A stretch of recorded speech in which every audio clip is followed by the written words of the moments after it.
Hi, everyone. Thanks so much for watching today. Our guest is Ellen Red, and we're very glad you're here, Ellen. Thank And you. Thank you for having me. you're very welcome. And Raimi, thanks for being here too. And Hello. Jessica had to work, so she couldn't join us today. And I'm going to tell you a little bit more about Ellen. Ellen Red is an internationally known psychic medium, having worked with thousands of people around the earth. She's a spiritual teacher, lecturer, and writer, twin flame and ascension guide, and a shamanic healer, shadow work healer, and clairvoyant. She has had multiple near death experiences and out of body experiences. She offers a variety of readings, including twin flame and Akashic records. She also offers an angel anatomy workshop where you can learn to work with your 15 chakra system to rebalance your angelic template and retrieve your spiritual power. And her contact information will show in the description there. So, Ellen, again, thank you so much for joining us. And I'd love to know more about you and how you got into the work that you do and things. If you want to tell us however much you want to tell us. Well, thank you. I guess the fastest way to say it is that I was born into it, obviously. I started off as a very young psychic child. I remember being psychic even at 2 years old. And so as early as I can remember, I was quite aware of my galactic guides that I had. And then, of course, I had near-death experience at age 4. And then I went into a lot of SRA as a child and was an MK Ultra sex slave victim. Oh, wow. And I had a polarized kind of upbringing where I had a lot of really profound spiritual experiences and also a lot of extreme trauma. And so it really catapulted me in my spiritual path.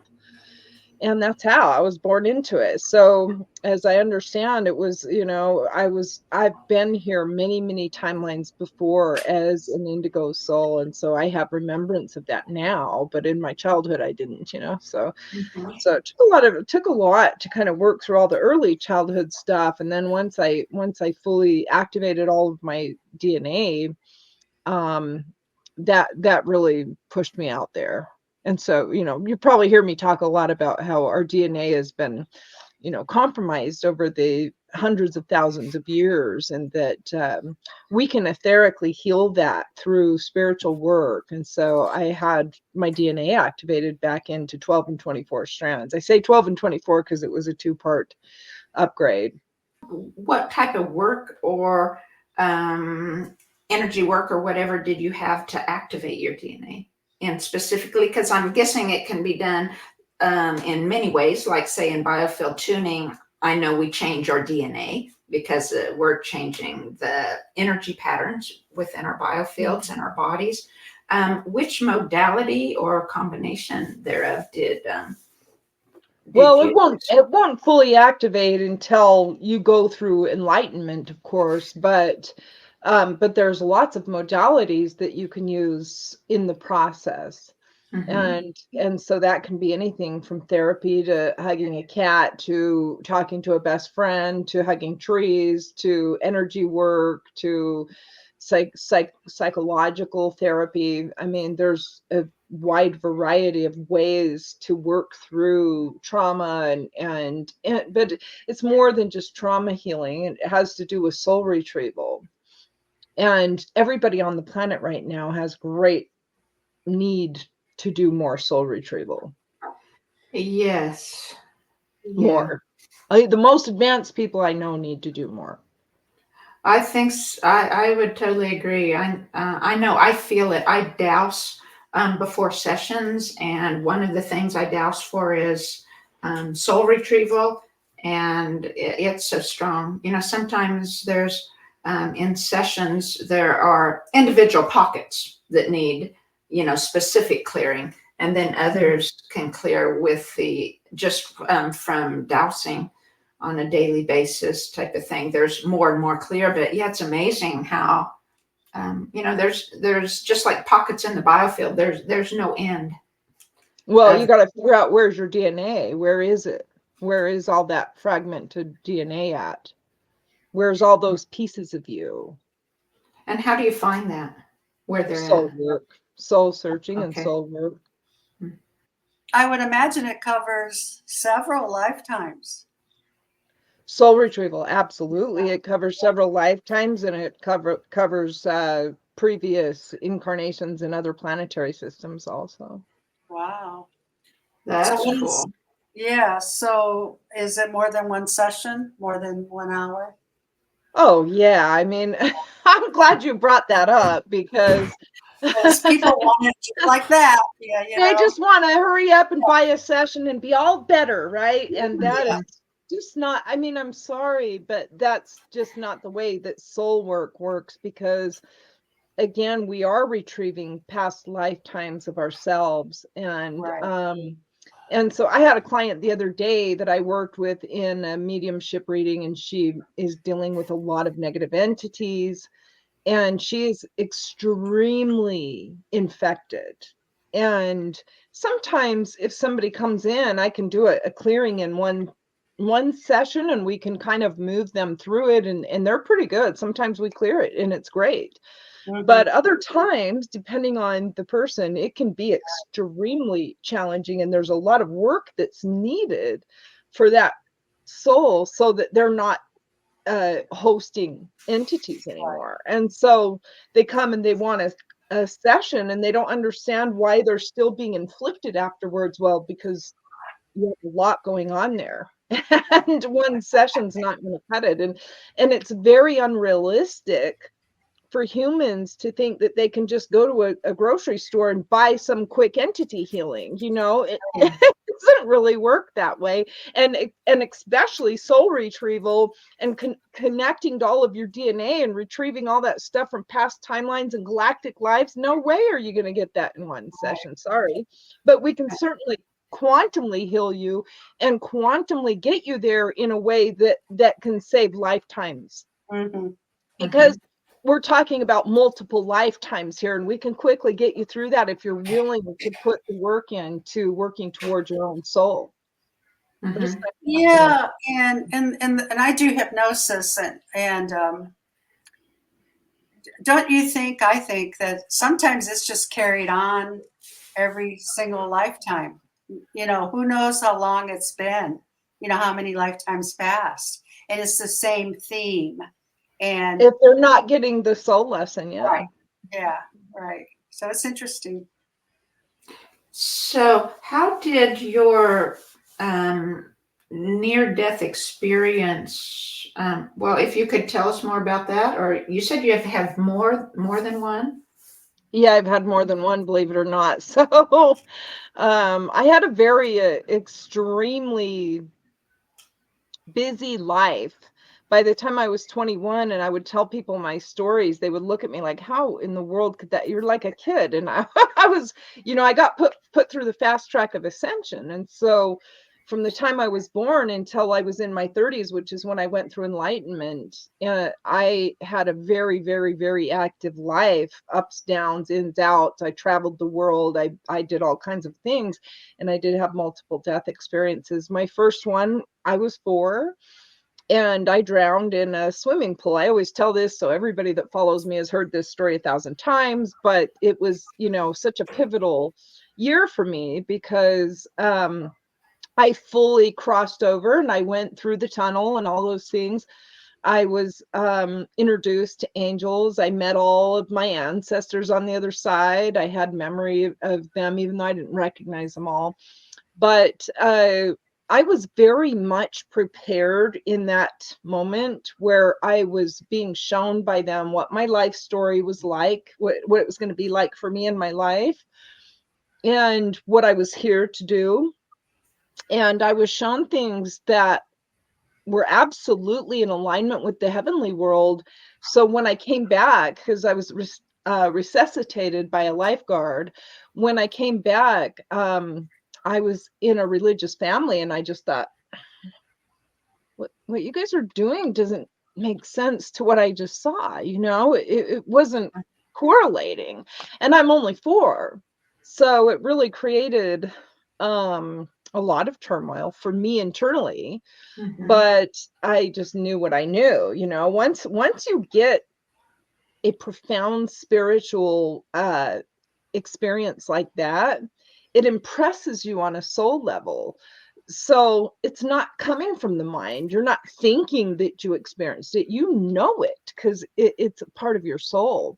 And so for me, that was my compass right from the beginning. Although I had a very challenging childhood. And so I struggled a lot with that too, because I was so entrenched into satanic programs as a child abuse victim Mm. that it was hard for me to hold on to the light that I knew I had seen, and I was 4. So I had a long journey ahead, but I also had extreme profound guides all along, and also had extreme spiritual phenomenon that occurred throughout my life that kept me quite on track. And again, I was highly psychic too. So I was seeing, I met my grandmother, who I had never met in the physical world, but she came and visited me, and I knew that it was her. I knew who she was. And I saw a lot of dead people, of course. And as a child, that terrorized me because I didn't have anybody to explain to me what was going on psychically. So I was being visited by all these passed over people, and if you are ever able to do that, you see how they died. So you're seeing all these mangled parts on them and things that are showing up, and it was very difficult for me to interpret and understand, and there wasn't anybody for me to talk to that could explain what I was experiencing. So a lot of times I felt like I was just crazy because I had a mom that was institutionalized, which of course they do to the light bearers and things like that. So for me it was, pretty scary to even talk about what I was experiencing. But over time, I was very clearly shown that I was given a gift and I was meant to use it to help humanity with. So your mom is very psychic also? Is that what you meant from being in the No. psychic? Okay. No. She was just institutionalized, and they loved to institutionalize people who were in tune with their spirit. Right. And so because I was in tune with my spirit, I figured that they would try to say that I was crazy also. Oh, okay. Yes. Yeah, for sure. So you mentioned MK Ultra, and when did you become aware of that in your life? Or how old were you?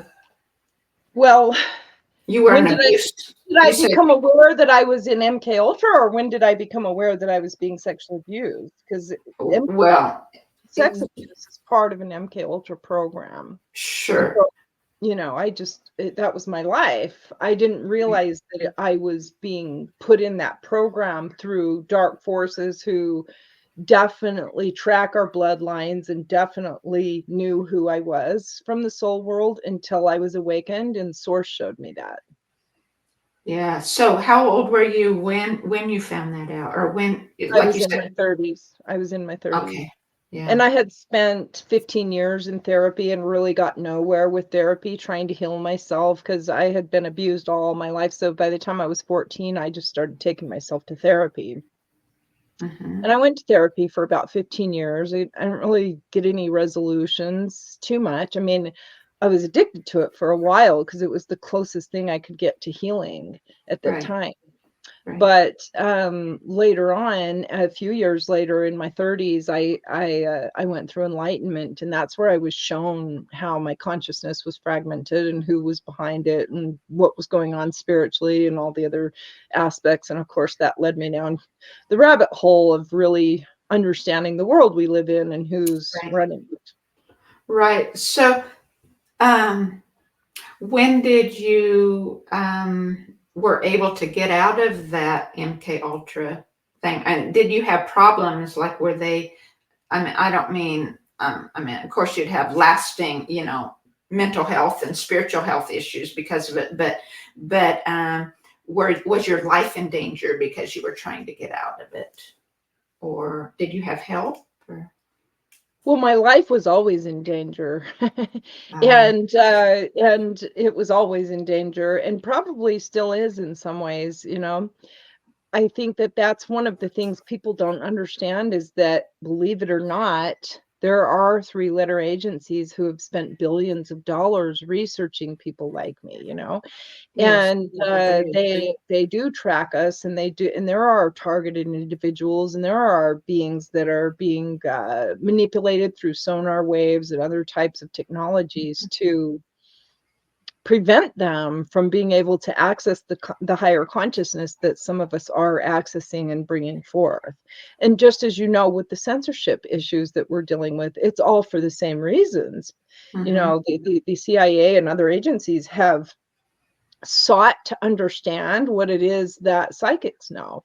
And that's why every single kind of technology that we have on the planet today is a planet that is mimicking psychic abilities. And so, on one hand, they want to get that knowledge from us. And on the other Mhm. hand, they want to kind of shut us up. It's sort of like what Right. they do with the medical industry. They want to mimic nature and take nature's natural way of healing people from every single herb, and they want to create a false medicine that mimics nature. And so they're taking the Yeah. psychic abilities and they're mimicking nature, because psychic abilities are our natural design. It's just Right. everybody's psychic to some level or not. It's just that some of us just happen to be really, really good at it. And a lot of times those are the most traumatized souls that became Mhm. psychic or more psychic because they got broke open. Right. And so that's kind of the deal. But I hope that answered your question. Do you mind talking more about the MK Ultra? Or I don't know. I don't want to push you if that's a bad place for you, but it's just Oh, so I'm not. fascinating to me how you came out of it, and how and things. Yeah.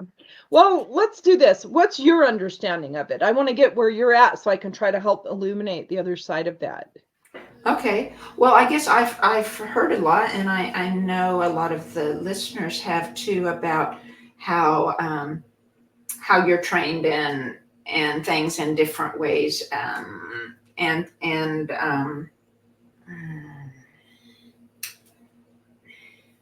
so we know it happens, and we know it's not good for the people. That you're stuck in that, and it's harmful to your life, and it has great ramification on the rest of your life, and you're made to do things you don't want to do, and so Mm-hmm. it's totally against the mindset of God, right? The mindset of spirit, and Mm-hmm.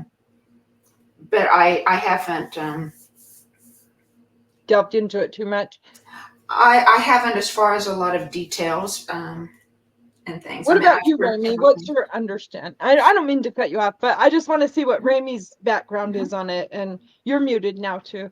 But I just want to see what your understanding is so I can kind of try to take both of them and bring it together. Mhm. No, I don't know MK Ultra. Oh, okay. Okay, So sorry. that's good then. That way I can kind of try to help illuminate it for you guys, because it is something that is going to sound really complex to your audience, because it's something that is complex. MK Ultra is essentially and it's not just one type of a mind control program. It's a massive network of mind control programs that are infiltrated into society that are used against specific groups. So they can target bloodlines just like they do with certain types of medicines, right? They can target bloodlines with certain types of sonar frequencies. They can target certain souls based on certain types of music and certain types of vibrational frequencies. They have this down to an absolute art. And so MK Ultra programs are everything from sex slave programs to your gangsters or your gangs that are in the streets is a form of MK Ultra program. You have the hip hop community. That's a form of MK Ultra program. Okay, that's on the surface level. Now it gets deeper and seedier and webbier when you get into the roots of everything that's going on behind the scenes. But ultimately, they know how to manipulate specific groups of people with certain programs. These are mind control programs that are used through media, television, radio, society, schools, churches, etc., etc., etc. And of course, behind the scenes, there's very advanced level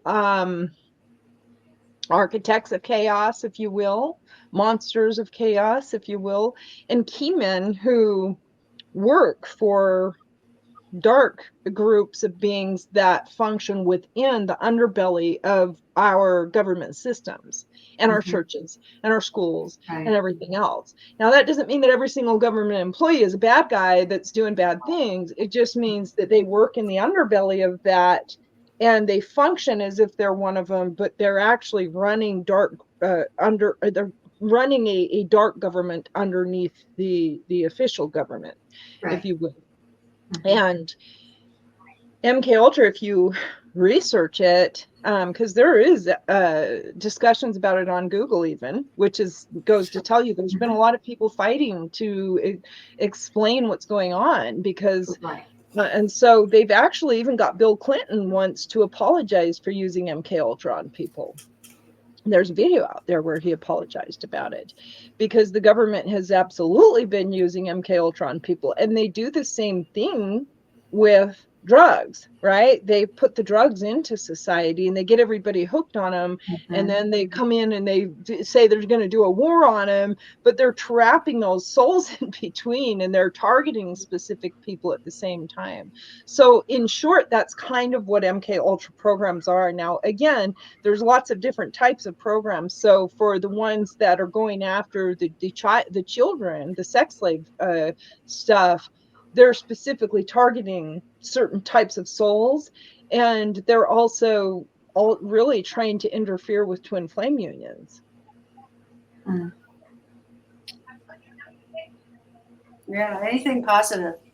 Yeah, they are trying to stop the light from coming in and being able to illuminate everything that they're doing. And of course they're highly aggressive about it now, and you're seeing that even with the Diddy thing that's happening. Diddy getting exposed is just kind of like he's still a chump at the bottom of the barrel of those guys. There's so much more to expose. And so he's just the fish they threw out to the public. Right. That should scare everybody because that's being exposed with him is bad enough. But see, he was also an MK Ultra handler. And when you start to understand MK Ultra, you'll see he was a handler who was basically bringing people in, capturing them in their program, ensnaring them, tangling them up, getting them to sell their souls, et cetera, et cetera. Some of them were abusing people, and there were victims and there were perpetrators, but it's all an MK Ultra program. A big MK Ultra handler right now is Andrew Tate, and he's also pushing, if you guys don't know who he is, he became very wealthy by exploiting young women and doing OnlyFans and basically pimping them.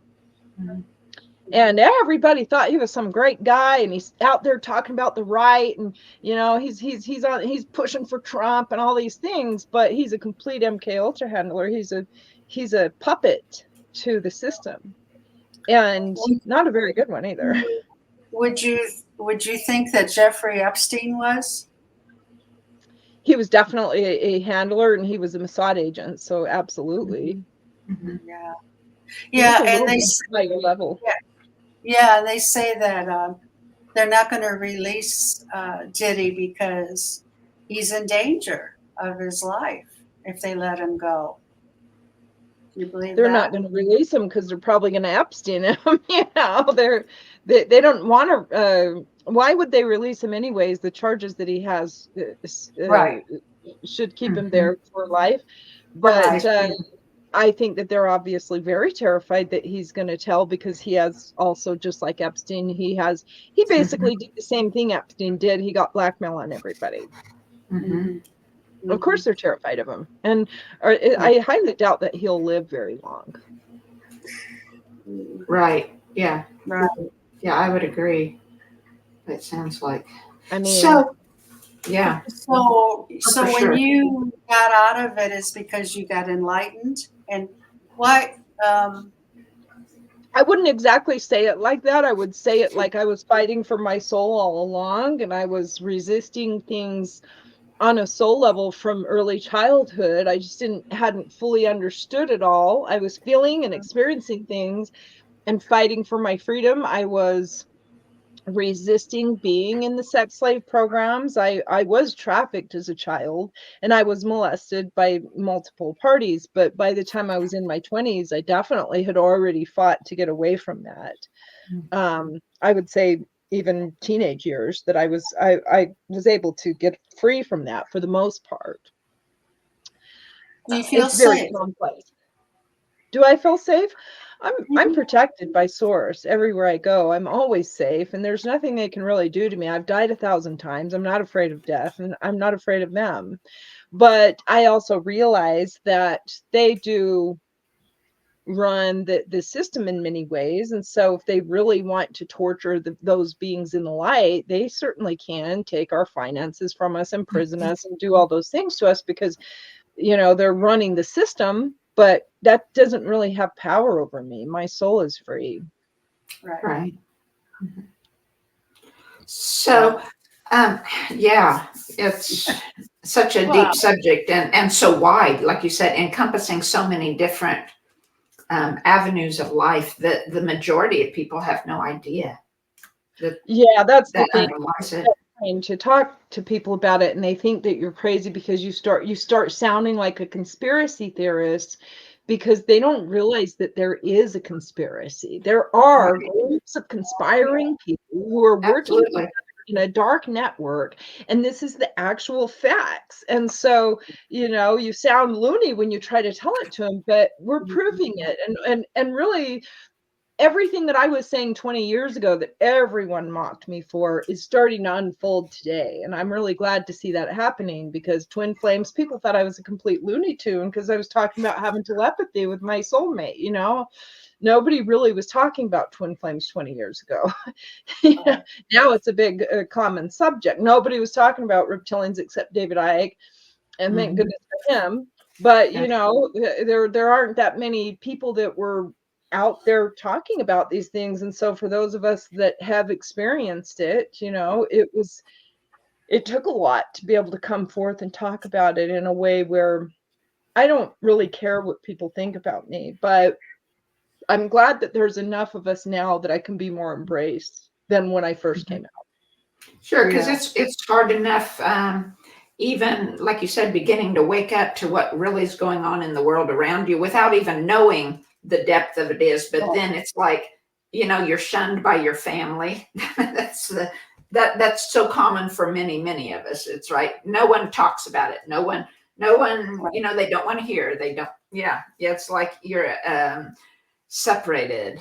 Right. Yeah, exactly. Yeah, So for I sure. You're just want not. to go back to Raimi really quick, because I was going to say that because she asked a question, is when I awakened is when I came out of the MK Ultra, and what I was trying to explain is that I started to go through processes along the way. And this is another reason why clients and those that are trying to go through these processes and heal themselves should understand there's never a fast way to heal. There Right. can be. You can have one perfect prayer and get immediate healing from source. But you're also always going to have the other side of that, where you're consistently working on Hmm. continued healing and continued evolution. We're always evolving, and evolving means that we're going through deeper layers of healing. And this is really what quantum healing is that we're healing on deeper and deeper and deeper layers of ourselves.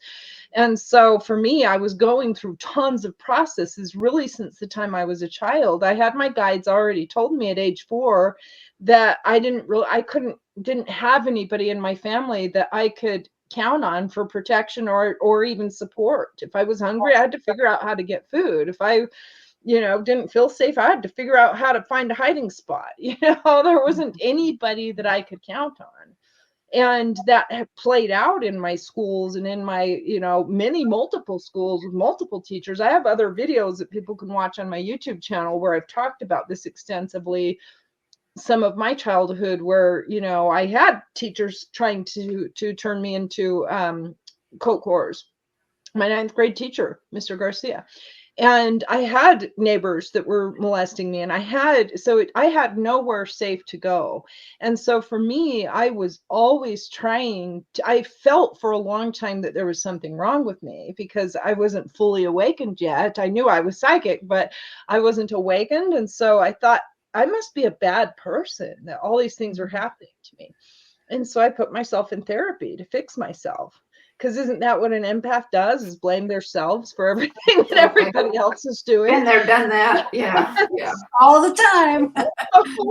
So I was pretty sure that I was the bad guy. And I spent a lot of years trying to heal the bad guy. And it took a long time to break through. And so I do give my therapist credit for this part, is that she had to gently work with me on that over a lot of years to try to help me understand that it wasn't my fault.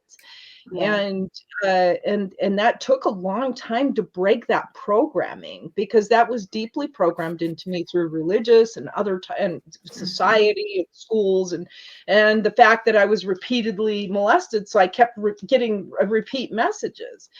And so, and of course, when I went to my family, my dad blamed me. He spanked me and sent me to my room when I was 4 years old for getting molested. And so I got, you know, the wrong idea from the beginning that I was a bad person. So all that work led me up to it. And then, of course, life's journey. I went through domestic violence. I went through single parenting. I put myself through college. I did all these other things. And by the time I was 30s, I had lived 6 lifetimes or 10 lifetimes. And I went through some more evolution. And then I had a full-blown Kundalini activation. I merged with my twin flame in the 12th dimension. I went back to source. I left the planet. I basically died. And I was given the choice to come back to Earth after I was shown the whole story of humanity. So could you tell us more of the story of humanity that you saw? Well, it's a big story. It is. I will just say that Star Wars is real. You know, Star Trek is real. The galactic wars are very, very real. There are lots and lots and lots of other types of beings and other realities outside of this one that very much influence this one. Humans have been extremely manipulated, and in general, they tend to fall prey to living in the reptilian mindset. So they basically work for demons, even if they don't mean to. A lot of them, many of them, many of them. And a lot of times they don't intend to. So they're also losing their spirit in that. Yeah. There's a lot of hijacking going on, and there's a lot of timelines where angels, angelic beings, angelic humanity are the ones that have come in with all the extra DNA, that we've come in other timelines to try to help humanity multiple times before.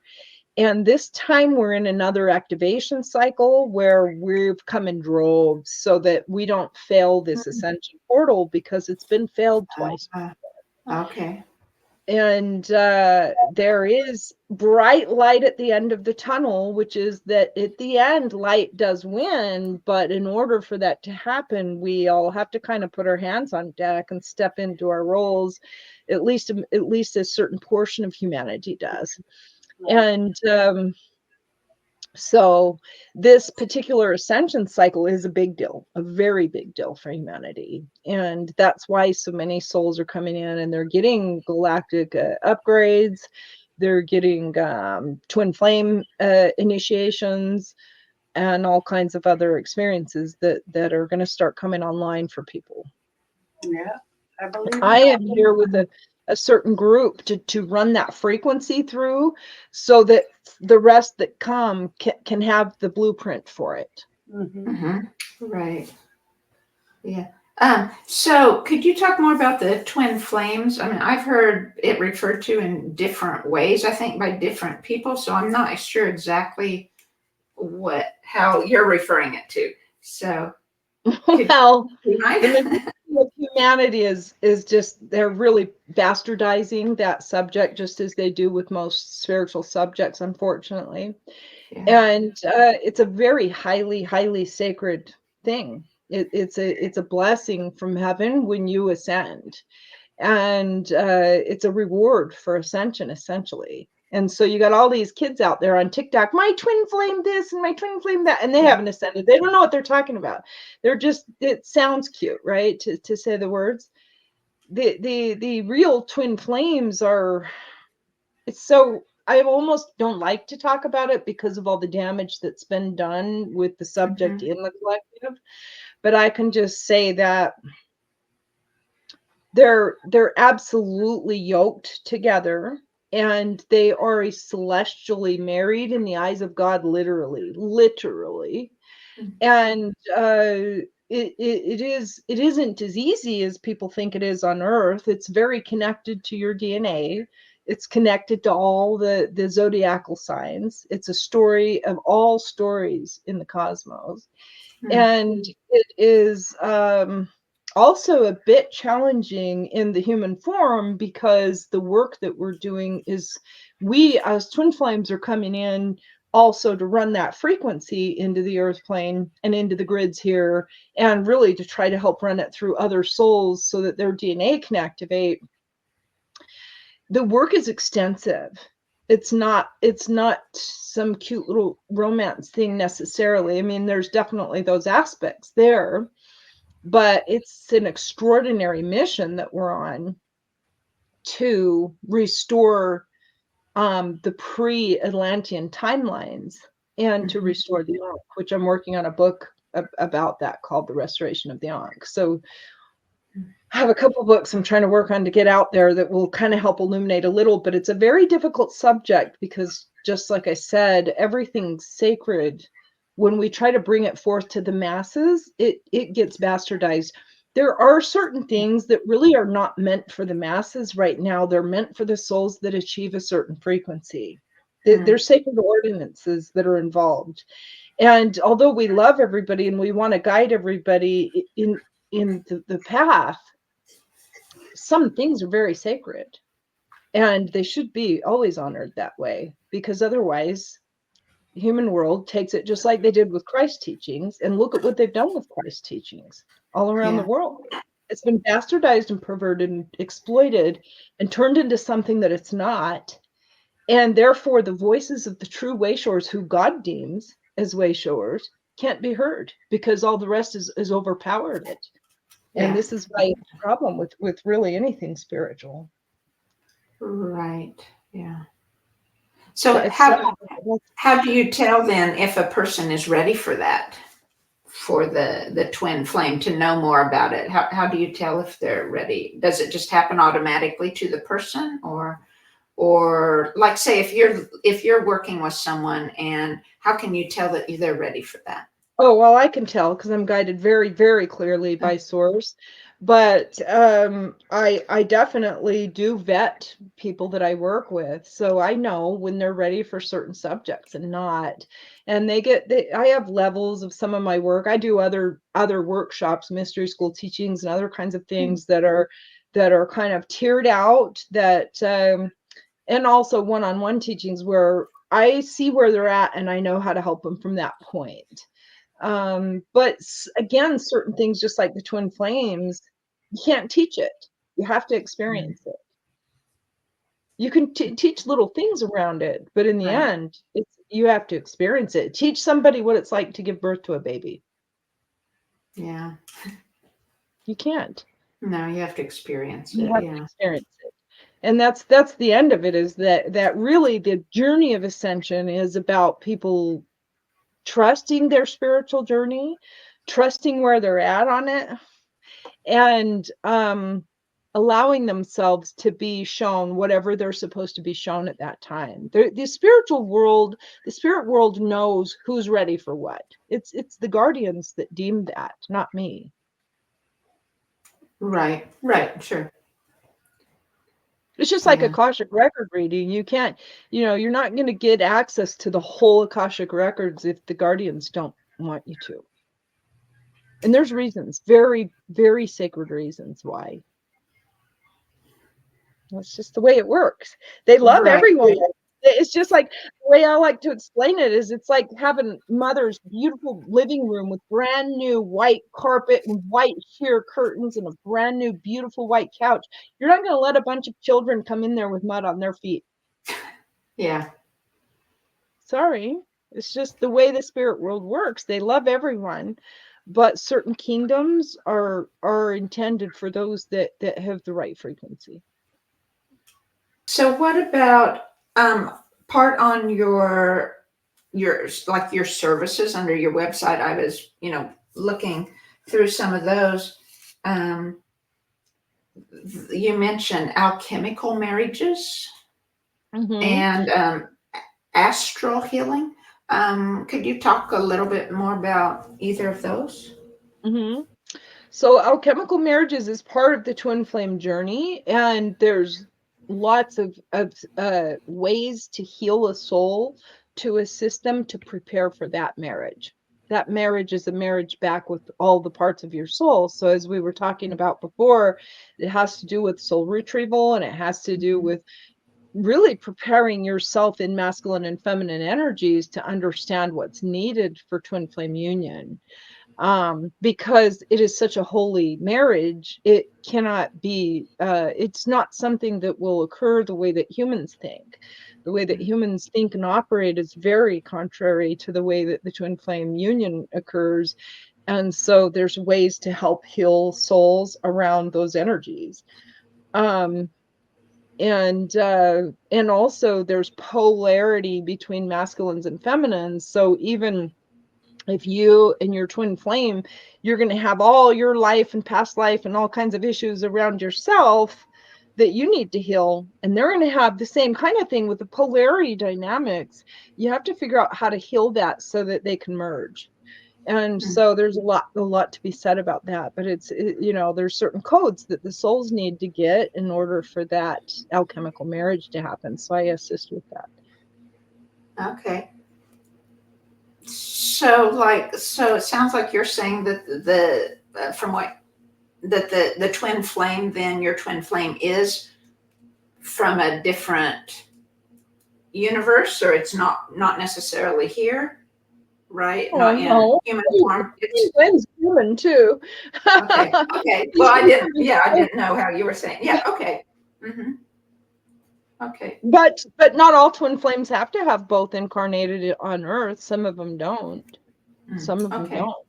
And there are galactic stories between the twin flames too that need healing. So then you get into deep stuff. But Yeah, for sure. Almost seem impossible for the different healings to occur. Your soul will show you when you're ready. Your soul will show you when you're ready, or your soul will lead you to who you need to be with when you're ready to get some help with it. Right. Interesting. So, what about the astral healing? Is that I'm given with astrological signs? With the astrology things, or is that also the deep spiritual healing? Astral healing is really assisting in light body healing, honestly, because that's your astral bodies connect to your light bodies. So it has to do, a lot of people want the spiritual gifts, don't they? They want to open their third eye, and they want to have a kundalini activation. They want to astral travel, and they want to do all these things, and they want their twin flame.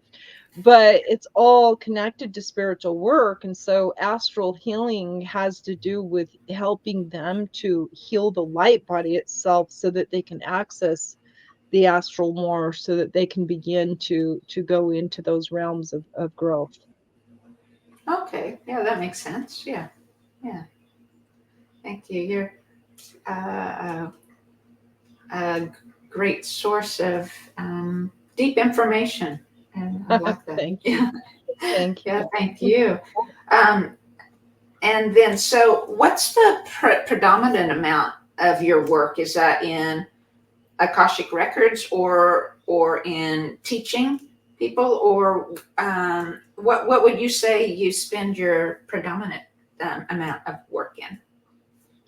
Well, my guides are asking me to shift that. So I'll just Okay. say that generally speaking, I've done a lot of writing, and I've done a lot of just, teaching, and I do a lot of stuff free. So if people are looking for guidance, as you know, I write all the time, and I write articles and teach people things. But I've also been very guided to finish the books. And I do a lot with private sessions, medical mediumship. So I do a lot of that. I do a lot of mediumship, connecting people to their passed over loved ones, which also provides a tremendous amount of healing for people, because they they need to hear from one another from the heart. And oftentimes in the human world, people don't know how to speak from the heart to one another, and so it leaves a lot of wounding between relationships. And so I do a lot of mediumship readings to help heal and bridge the heart to heart there that was missing, or broken somewhere along the way. I definitely do a lot of medical mediumship. So people come to me, and I'm able to just scan their whole body, and I can see into them where they have wounds, and where they have sickness, and where they have cancer growing. Or I've seen stuff in people's jaws. I've seen cancer in people's stomach. I've seen meshes from hernias causing problems for people. And so I just kind of see it like X-ray vision, and I'm able to help them heal through that, without having to go through these aggressive medical Western medicine kind of processes, which can honestly lead them into a lot more trouble than anything. Oh, isn't And that for sure? Yeah. Yeah. and a lot of times it's a more simple approach generally. And so sometimes it's just a matter of knowing what it is and what's causing it, to heal them quickly before it takes over their body. But I do a lot of one-on-one sessions, and of course I teach courses and workshops, and I'm in the process of kind of transforming a new website. That old website that you've been looking at will be gone hopefully by next year. I keep saying that, but I'm in the transitionary process there. And so that's the gist of it. It's a lot, making videos and out there on It's all a the different lot. platforms. So it's a lot. Yeah. Yeah, it's a lot. And I thought your angel anatomy workshop sounded very interesting too. Um, Yeah. could you Yeah. talk more about that? Sure. That was an introductory workshop. I'm going to have other angel anatomy courses that I teach over time. But that one was to try to help people understand the 15-dimensional bodies that they have, multi-dimensional selves, because a lot of people understand the 7 chakras, but they don't go into the deeper parts or the other parts that are beyond. And so it was a basic workshop to teach them about the different chakras, and and what energies affect them, and how to balance those areas, and what they may be so as we went through the workshop, they could talk to me about what each of them were struggling with, so that we could balance those chakras with them to help them go through ascension. Because a lot of people don't realize that even beyond your 7 chakras, if those other chakras are imbalanced, you also won't be able to get through certain stargates. So Hmm. so Yeah, interesting. I work quite often in the 5 spiritual chakras. I don't know. They're sometimes numbered, 8 through 12 or mhm, something.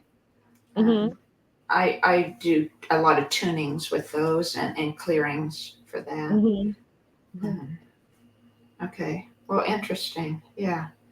Um, so the other thing I saw on your site that I thought was, I've again, it's something that I've heard several times, and from what I've heard, it seems like people have differing opinions of what they're talking about or whatever, of the star seed readings. Mhm. So how do you see the star seeds, or what do you have?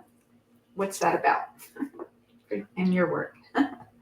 Well, I would say this to anybody that's kind of on the path looking for guidance, is you really do have to be sure that you're getting somebody who is activated.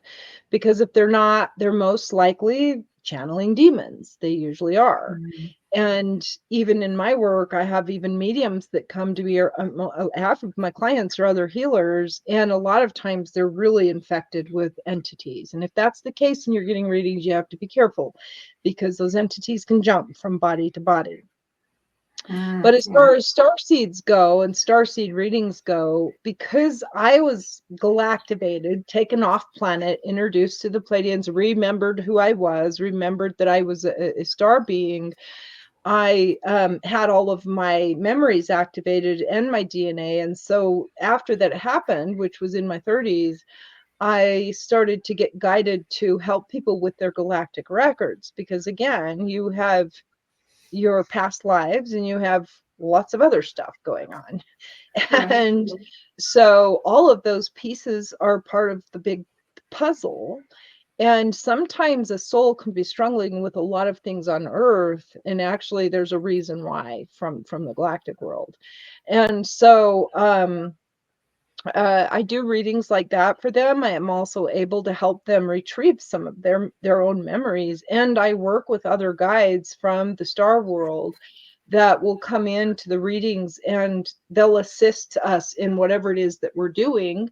And a lot of times clients can see and feel them while we're there together. So whatever I'm seeing, they're seeing the same thing. And I love when that happens, because it's like you're all feeling it, because when they come in, they're very powerful beings. That's part of it, but it's also, helping them to retrieve some of their Akashic records as well, and their galactic records. Yeah. Oh, very, very cool. So interesting to me. All the topics. Yeah. So we usually keep the podcast at an hour, and so we're getting close to that. But is there anything you want to tell people, or anything else you'd like to say before we get ready to close? Or I guess I would just say, follow your soul and fill into your heart. And if you're struggling and you're suffering and you're not feeling good, there's reasons why spiritually that can be healed and can help you to achieve, having happiness on earth. And I know I can hear already some voices out there. Oh yeah, but the world, they're making it so hard for us. But they are, but that's what makes it so beautiful, is to find beauty in the midst of the madness. yes, And to find your power in the midst of the madness, and to find your purpose in the midst of the madness. And everybody has a purpose that's divinely orchestrated for them. So, if you're feeling down, get up. There's ways to help. Yes, and I like how you said that, and I like to think that to try to do more, or to want to do a lot more than you're meant to be, or what your soul is telling you to be, is being less, right? It totally is. I thank you for saying that, because I do get that from a lot of clients. They come in and they think they're supposed to be all these things. Yeah. And if their soul hasn't put them there, then they're absolutely not. And they don't need to bite that off. There's no need for that. I don't know how to fix my computer. I don't know how to fix my car. I don't know how to sometimes comb my hair, but I know certain things spiritually. I'm not everything, and neither is anybody else. And so I agree. You accept who you are and make peace with it, and just bite off what's yours. That's all you need. Yeah. Thank you. Thank you. Thank you so much, Ellen.